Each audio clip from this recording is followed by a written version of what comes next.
What happens, folks, when a pro-life activist from Austin, Texas comes all the way to Canada for a week of pro-life activism? Well, stay tuned. I am joined by Gavin on my left. Stay tuned.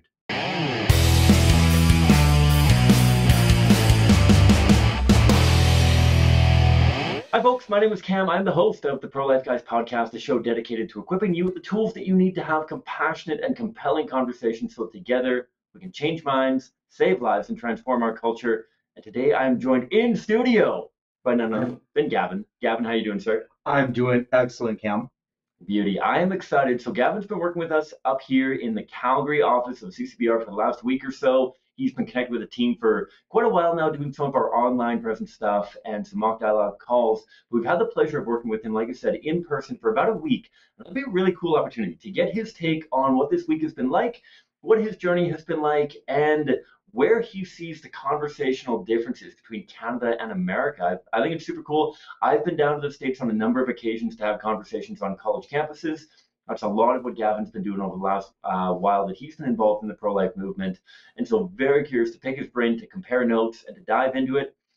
Without further ado, Gavin, bring me up to speed. Where and when did the pro-life issue kind of come onto your radar? Is this something that you've been kind of avidly dedicated to for a really long time? Is it something that is relatively new on your radar? What has your journey been like? It's been quite a long time. The first 17 years or so of my life, I would have been neutral or even possibly described of as pro-choice. I then started changing my opinion, reading around, and it became a process of looking at information in a new way, bodily rights, things like that. And I ended up actually flipping my position, and my position has become only stronger since I've become kind of like a pro-life nerd, a philosopher, involved with different possibilities with different groups to do philosophy work and things like that. So I've become much more convicted as a pro-lifer over time instead of less convicted. That's awesome. And through a lot of that, so obviously been involved for quite a while. Usually as a lone wolf, have you been tied in with different pro-life organizations?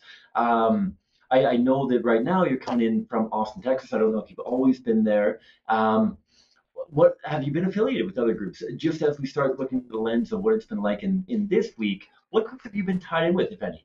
Yes, absolutely.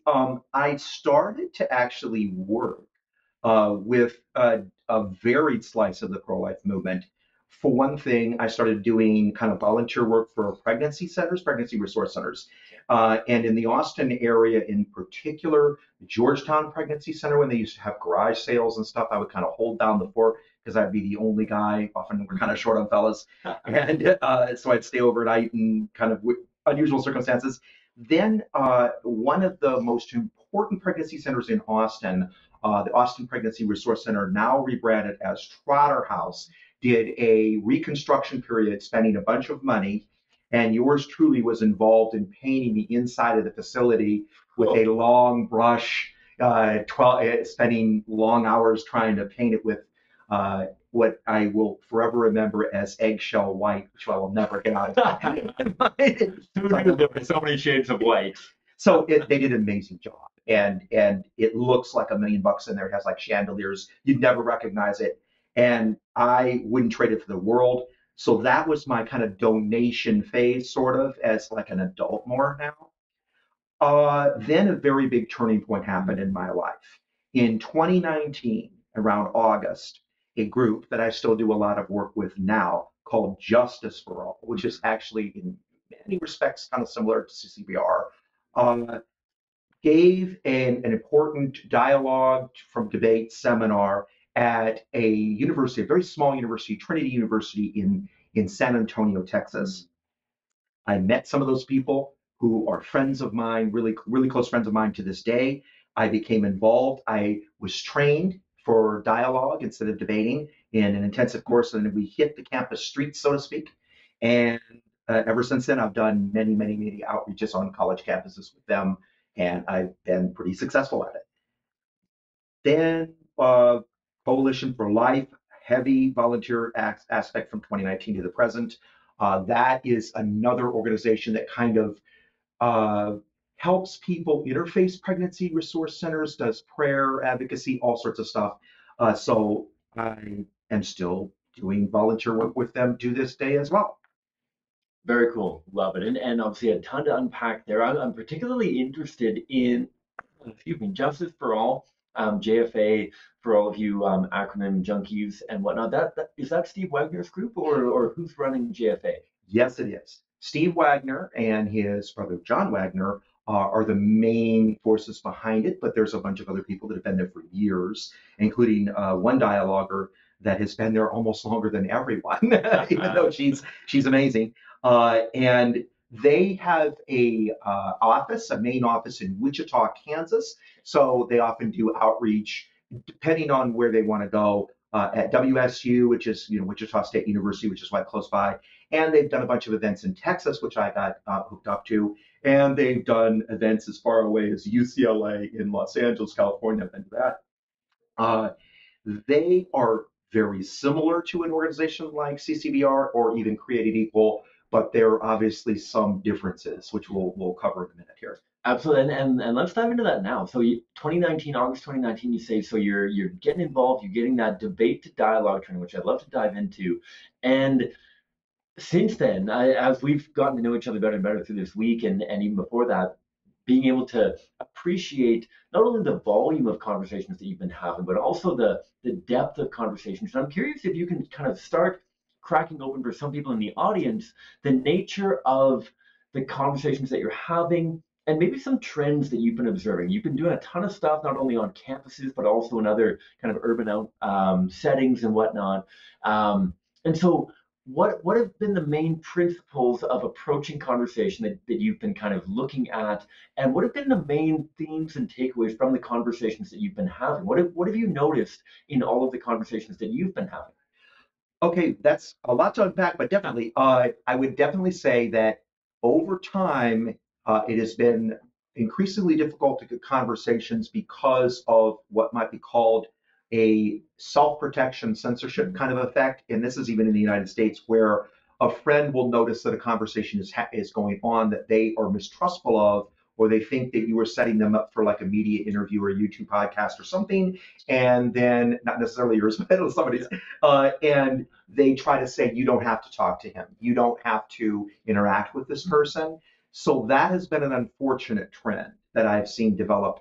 More and more people will be unwilling to engage in longer conversations where we actually make some progress in understanding each other's views.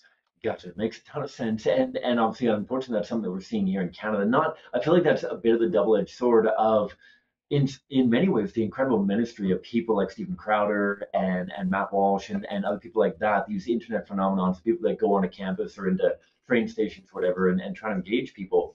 And yet I'm curious about the substance of argument because we're going to get into kind Yes. of CCBR's approach to having conversations and what your experience has been this past week. And yet I chatted maybe 2 months ago. For those of you new to the podcast, we put out stuff almost every week. I had a conversation recently with Emily Albrecht Yes. talking about bodily autonomy and how, from her experience, there's been a rise in focus on bodily autonomy kind of arguments. So I'm curious Correct. what you've been noticing as you've been doing outreach over the last several years here. What have been the major themes and major kind of stumbling blocks that a lot of people fall into as they come to support abortion? What are the factors that are contributing towards so many people supporting abortion from your vantage point? Oh, I can definitely zero in on that very easily. And to your topic and to the person you referenced who's doing great work with the Equal Rights Institute, Emily, uh, I would say that people on the street that I see, because I can tell because I know what the arguments look like, will repeat things that they see on TikTok, and they're Mm. basically memorized scripts. So in the case of bodily autonomy, which is becoming very important, the primitive comparisons to organ donation and exact phrases that are basically memorized stock phrases I encounter repeatedly. A few times, and which happened also in Canada, off of one of the Prince's Island, I think, or whatever, actually ran into somebody who referenced the violinist argument and actually knew it and was like a philosopher. Virtually everyone else has canned memorization of giving special rights to someone that we give no one else. So why should we do that? No one is entitled to the use of another person's body without their continuously reaffirmable consent. And if you scour some shorts and clips, kind of like what actually Emily is doing for the other side, our side, you find a great deal of memorization, because when a person is prodded in the arguments, they just repeat. They don't really understand their arguments, but they become very heavily defensive. No, I'm right. Pro-choice is right, but they can't articulate their views when challenged and refuted or attempted to be refuted. Gotcha. And obviously that's something that we see at CCBR, and I'm sure many of those in our audience, whether it's tied with one of our affiliate groups or another group entirely, that you're probably witnessing as well. And so, Gavin, for how you've been trying to respond to that, all of these kind of canned lines, these slogans, these Twitter lines, and whatever, do you find that once you start cracking into that person's kind of personal take, that as you get below the Twitter lines and as you get below that, that people are able to back up those worldviews, or is it a matter of like, oh my goodness, I've never really thought about it any more than like I thought this conversation would be over once I said my body, my choice, or I thought that this was the all I ever needed to know about the pro-abortion worldview, that all I care about are victims of sexual assault. Mm-hmm. These important kind of lines. When you mine a little bit deeper, do you find that there is substance there, or do you find there's a lot of kind of lack of understanding? They kind of look at you with a blank stare, and you're able to start unpacking this for them and help them understand that while we too, in the pro-life movement, recognize that there are a lot of difficulties in our world, there's a lot of suffering, there's a lot of challenges, that abortion isn't actually the solution to any of that. And so, Right. what do you find once you get a little bit below the surface? Is it a blank slate? Is it well-formed arguments, or is it a bit of a spectrum between the two? Kind of a spectrum between the two, but if I had to err on one side, I'm sorry to have to share with you that it is more likely that they don't have a proper understanding that would justify holding the view.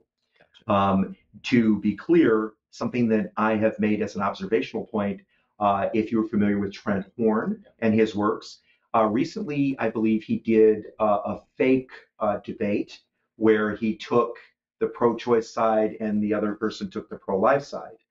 If we do understand the arguments of someone else, and we should try to understand a person with sympathy and with compassion, we should really attempt to understand their arguments. And a lot of times, I find that many of the people who become involved in arguments do not understand really what their opponent's views actually are, even if they hold very sincere views. And I would say that it would be helpful for you to revive debate in high school and in school so that you could potentially go on for a number of minutes on either side. And if no one knew who you were, they couldn't tell what your position was because you really know their view. Yeah, absolutely. And an interesting anecdote on that, that anyone who's done one of our programs before, whether an internship or a crash course, we do what we call mock dialogue. And I can get to that in a moment because I think that's one of the earlier touch points that you had with CCBR. Often I feel like, and you alluded to the violinist argument as well, I find that often it's pro-lifers who understand pro-choice arguments better than pro-choice people do. That Yes. I think, again, especially of that conversation I had with Emily Albrecht about the depth of the bodily autonomy, and are they talking about a complete sovereign zone, or are they talking about right to refuse? What are they talking about? And the vast majority of people that I talk to who support abortion literally have no idea. They've only ever thought about it as a one-liner, or maybe with one kind of follow-up. And so when pro-lifers are actually practicing with us as in our mock conversations, they're actually hearing far more comprehensive arguments than they're ever going to hear on a street corner, because my colleagues and I have so much experience talking to people and building arguments and trying to understand where they're coming from, that often we actually present a far more comprehensive pro-choice argument than anyone might actually hear on the street. And that kind of brings me to the question of, how did you end up in Canada? How did you end up doing this program with CCBR, this week of training and outreach? What was your initial touch point with CCBR in the first place? I'm curious. That is very, very, very simple. What happened is one of the best staffers in CCBR who works here decided to take a class, I believe an online class, one of the Justice for All classes like Love 3 or 7 Conversations in 7 days or something, a full class with Justice for All, the group that I'm heavily involved with.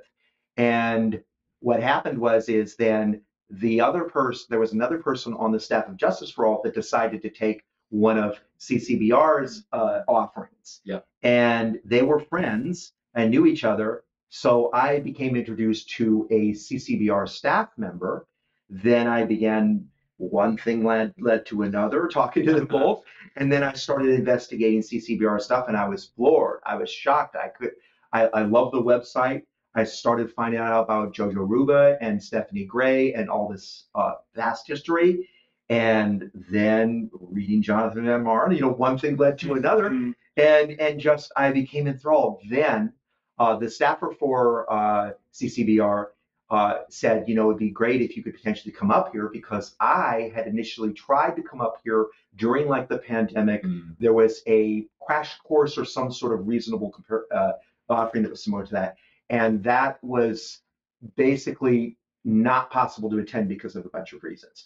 So then I said, well, if I ever get a chance, and if they ever lift these requirements, like to get in, I will go. And once it happened, I saw an opportunity and I took it.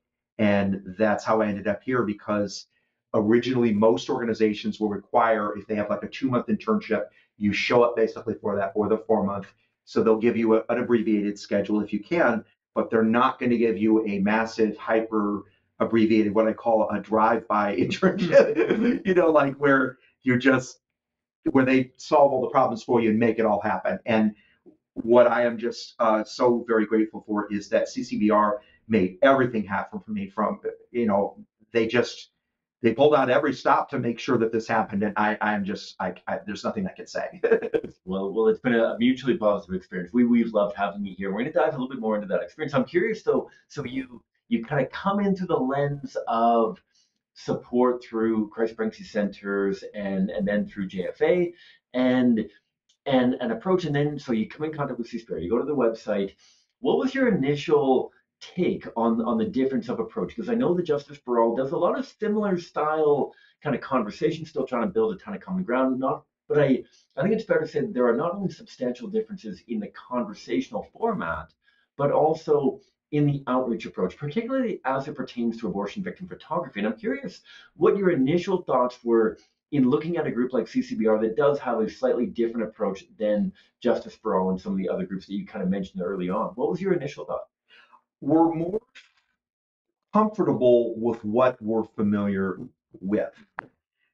I wouldn't say that anyone's approach is necessarily better or worse or not meaningful or worthwhile or anything like that. But what you actually do, and your model of how you approach conversations and interactions can shape what tools you use and how you use them, if that makes sense. Yeah. So, for example, what I actually thought coming into this was that I would experience greater difficulty with large poster boards that immediately remove the person's consent from seeing it, so to speak, in public, because of the possibility of someone coming and saying, children are going to see these images, how dare you? And me having to rebuild the rapport from the beginning. What I was used to almost exclusively would be taking like a brochure which has images within that are graphic, but were generally shared a number of minutes into a conversation, typically with consent, which I still am fine with, as a conversational model. But because of the model, the model for interactions that was seemingly being used by CCBR, their approach, it seems to me, is much more logical to use those images in the way that they do due to the format. So let me quickly make that clear. Okay, if it does the model that you typically use involve an 8-hour campus visit, Yeah. or does it not? Do you see yourself giving a whole bunch of what might be called elevator pitches? And I think that Emily Albrecht could comment on that, or is it somewhere in between? Are you standing in the public in a crosswalk where you only have seconds? Or are you going door to door and knocking? All these things are very different. And CCTVR actually won me over to that, in the sense that I was so used to doing something one way because I didn't have so many varied interfaces. And CCBR has far more different possible interactions to gain contacts and views. It's not the same here. So as a result, I've been very pleasantly amazed. It has been worked out very well. And I definitely think that the use of AVP, especially in large poster signs, it has its place. And I've become far more accepting and believing that it is a very effective method of reaching people before and after, based on the after, of the experience itself. You won me over. That's fantastic to hear. And honestly, I as I've shared on the podcast on a number of occasions, similar to my journey, right? Like I was really apprehensive 10, 12 years ago when I was first connecting with CCBR as to how these images would really impact. And in many ways, I was worried deter conversation entirely, and that maybe I'd be scrambling to try to get into a conversation in the first place, or I'd just be like bludgeoned and attacked by people who were horrified by the pictures. And yet, what I have found time and time again is similar to what I'd love to dive into a little bit more is that not only do they challenge people that don't even stop and talk, and maybe they just keep walking on by, and I'll dive into a few of the beautiful testimonies of the impact that has had on people, but also that it actually sets a much more firm parameter and kind of paradigm for the conversation than otherwise through standard clipboarding or surveys or that kind of thing. But I'm curious. So you arrived last oh, Saturday. that, No, Thursday officially. I okay. did a little tourism, and then you picked me up literally last Yeah. Saturday. This is Friday. We're about to be full week for a special excursion involving kind of a hike in the area for scenery. Gotcha. And I want to dive into that, partly because I'm biased and I love the scenery and the community here. But I'm curious because so a lot of people that I talk to, they anticipate that if you're going to use these signs, you must be like a crazy A type, in your face, wear your heart on your sleeve, outgoing, at times overly aggressive kind of people. What has your takeaway been? And like, don't worry about offending me, but like, what has your takeaway been with regards to the team that you've been working with? You've had the opportunity not only to work with staff over the past week, volunteers, interns, the whole shebang. What has your takeaway been? And I'm sure that I mean ProBort's in the audience here probably be like, oh, whatever, what do you say? It doesn't actually matter. But like, I'm curious as somebody who's kind of parachuted in for the last week, have you been surprised in any way by the kinds of people that are attracted and currently doing CCBR's kind of work? Surprised, sort of, but basically, I've been incredibly impressed, and I've been kind of awestruck with the efficiency that there's just nothing that's wasted. Everybody's, do you have this? Do you have that? What are you doing? It's like it is good. It's like a good thing. It's incredibly organized. And that, at least it gives the appearance of that. That I think is very, very comforting because you know that you're in good hands if you do some internship work as an intern. If this is what they could do in 1 week, I don't know what they could do in 2 months or 2 or 4 months. All I know is everybody was Johnny on the spot, kind of, and now we're going to go do this. And has this been done? What's next? Get seated for this. And there was never a dull moment. It was like you weren't twiddling your thumbs here at all. You were, wow. I mean, it's incredible. I'm really impressed. That's fantastic. And folks, that's why it takes a long time for us to get back to your emails because we are on the go so often, out doing outreach and all that kind of thing. Before we dive into the outreach, the last thing I want to talk about before we get into your experience actually doing outreach, the training. So you've gotten a ton of training, you have mined into a ton of different resources.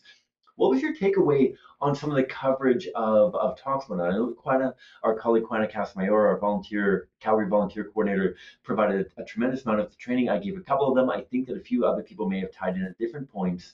What was your takeaway from the training? Was it kind of what you were expecting? Was it all stuff that you had heard before? Was there any kind of new nuggets that you kind of took away? What was your takeaway from that? My takeaway is the training was fantastic. The follow-up was unbelievable. Guyana specifically, and a few others in certain relief roles, uh, were involved in like Tuesday night dialogue practice sessions. Something similar is done with Justice for All, but also here, this was very regular, and it gave the person the chance to practice without uh, undue pressure, where there could be a freeze, stop, it's very similar to actually we do Justice for All. And it was an excellent chance to have feedback on specific training that was given. Now, CCBR has had some online courses, one of which I took, which was the same one that was taken by the other person, Justice for All. And the training here specifically was a much more kind of detailed version of the same stuff because it is very similar. There were some important differences, but mostly it was their core philosophy and roadmap, which I definitely would like to comment on. I think that actually builds confidence that the person feels that I'm being shown how am I supposed to proceed in these conversations to have something that I can lean on as a crutch, so to speak, as a student. And one of the things that I found very, very helpful was kind of like the live feedback of the records keeping of the circumstances before after development, which Juana talked about months ago, which seems to be inserted into like choice chain events to determine what the person's position was before, right at the beginning of the conversation, and afterwards in various ways. It provided valuable feedback for me to see that I was staying on focus and on message, and that maybe that I was actually tracking my progress to a limited degree. I understand it's anecdotal, but and has limitations, but it was awesome to me. That's again so good to hear, and kudos. We mentioned her already. Gwen Casimiro has really piloted a lot of this, and shout out to a friend and colleague Scott Hayward, who's on the show last week, I believe, time of posting. Who has this great quote? I'm going to not butcher it. I'm going to paraphrase it. Who says, "If you can't capture it with metrics, then it doesn't matter." If you can't capture something with metrics, then it does matter. I don't know if I agree with that in all situations, but I think that there's a tremendous value in trying to put a metric behind as many things as possible so that you can learn whatever you can. You can't necessarily explain the entire world away by statistics and outcomes and that kind of thing, and that the plural of anecdote is not statistics per se, but rather you can have meaningful takeaways from it. And so I want to dive first of all into your take on the roadmap, because the roadmap is something that we've really been trying to develop here at CCBR to try to streamline conversations, not only for experienced activists to make sure that our conversations are as efficient as to the point as possible, but in particular for newer volunteers, volunteers who may not have a tremendous amount of background in having conversations about abortion. I know that that doesn't really speak to necessarily your experience because you've had lots of conversations before, but what are your thoughts on having a roadmap that by way of summary, encourages people to start by talking about the justifications for abortion, build common ground, make an analogy, and ask a question, and then after that, talking about the humanity of preborn children, and if necessary, talking about the personhood of preborn children. I've covered this in a podcast before. I'll drop that podcast entirely in the show notes below. But Gavin, I'm curious, what are your impressions of the roadmap? Did you find it helpful? Do you think it'd be helpful for others? What do you think? I found it extremely helpful, and the phraseology, I have several things to say about all of this that are really important. The phraseology of common ground, analogy, question, as opposed to more longer phraseology, Trent Horn uses agree, apply, ask why, it, you're basically covering the same kind of thinking, but it is easier to memorize for the student, so to speak, right? And I think that a roadmap actually gives the person confidence that they're staying on message and on focus, and that they can apply kind of a template, because most of the basic conversational style does consist of that. Is that person brings up a harsh circumstance and you find common ground and sympathy and empathy for it, and then you create an analogy, so try not the toddler, and you ask the question, if we would not do so in the case of a born child, then why is it okay to take the life of a child that was born, that hasn't been born just a few months earlier? What's the difference? That is really helpful for a new student. I think that the conversation tracker, in some ways, that I'm looking at right now in front of me, is even more practical, in the sense that new dialoguers make a couple of critical mistakes in a typical abortion conversation with a pro-choice advocate. Those mistakes are not truly understanding what their view is early in a conversation. By way of that, I mean pro-life labeling, but in fact they're pro-choice, where they don't really know, are there special circumstances? Is it limited? Are there no it doesn't matter, she can do it what through 9 months? Is it just life of the mother where you're mostly pro-life? and when is it viability. You have to know those early in the conversation because that enables you to make other arguments, I wouldn't say arguments, but points, right? In order so that they can understand their own view and have to help you to understand theirs and how the conversations are ending. All of this helps you stay on track and it helps you have more accurate discussions so you know what kinds of philosophical track lines and when to approach in order to match what they're actually telling you. For example, if someone says, I believe that she doesn't have to support it with her body, it doesn't matter if it's person. If you don't know something like this relatively early, you can take a bunch of time and not be talking about what you would need to do, which is some bodily rights argument addressing specifically. Absolutely. And I think that I have found it incredibly helpful, even for my conversations too. Like you said, to be able to understand and make sure that we have the forefront of our mind an accurate appreciation for where that person is coming, Mhm. as well as to, in some ways, seal the deal towards the end of the conversation. That before I had this tracker, like you said, I can't say that I was shooting in the dark per se, but I feel like there was a degree of randomness in my conversations that, you know what, I'm trying to make assumptions, I'm trying to go down rabbit holes that I don't know if they're actually where you're at. And this has really helped me appreciate, okay, I need to accurately understand where they're coming from. What are they latching onto? Are they latching onto abortion, like you said, should be allowed in all situations, only in a limited number of situations, only in the quote unquote hard cases of sexual assault and others? Or is it just a matter of clarification when it pertains to a mother's life in danger? Where are they at gestationally? Do they think that, I mean, in Canada, abortion is legal through all 9 months of pregnancy? In some ways, I think that this would be even incredibly valuable at the state level where there is nuance to a state's position on abortion, I'm sure, crossing state lines and you have different legislation. And to be able to appreciate, okay, do you